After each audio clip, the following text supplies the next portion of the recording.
एक बार एक किसान परमात्मा से बड़ा नाराज हो गया।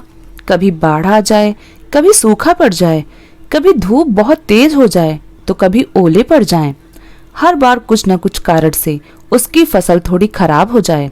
एक दिन बड़ा तंग आकर उसने परमात्मा से कहा, देखिए प्रभु, आप परमात्मा हैं, लेकिन लगता है आपको खेती की बाड़ी की ज्यादा जानकारी नहीं है।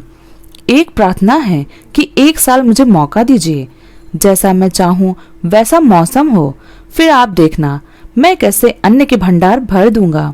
परमात्मा मुस्कुराए और कहा, ठीक है, जैसा तुम कहोगे वैसा ही मौसम दूंगा, मैं दखल नहीं करूंगा। किसान ने गेहूं की फसल बोई।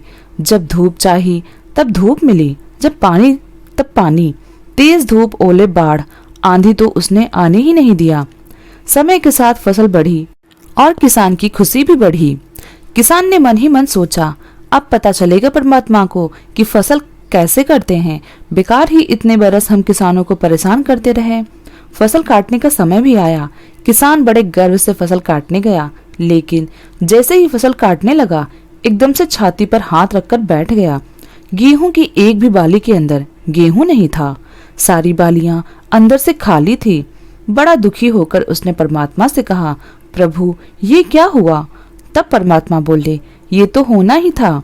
तुमने पौधों को संघर्ष का जरा सा भी मौका नहीं दिया, न तेज धूप में उनको तपने दिया, न आंधी ओलों से जूझने दिया। उनको किसी प्रकार की चुनौती का एहसास जरा भी नहीं होने दिया। इसीलिए सब पौधे खोखले रह गए।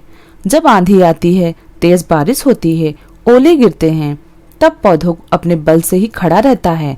वो अपना अस्तित्व बचाने का संघर्ष करता है और इस संघर्ष से जो बल पैदा होता है वो ही उसे शक्ति देता है, ऊर्जा देता है, उसकी जीवटता को उभारता है। सोने को भी कुंदन बनने के लिए आग में तपने, हथौड़ी से पिटने, गलने जैसी चुनौतियों से गुजरना पड़ता है, तभी उसकी स्वर्णिम आभा उभरती है, उसे अनमोल बनाती है।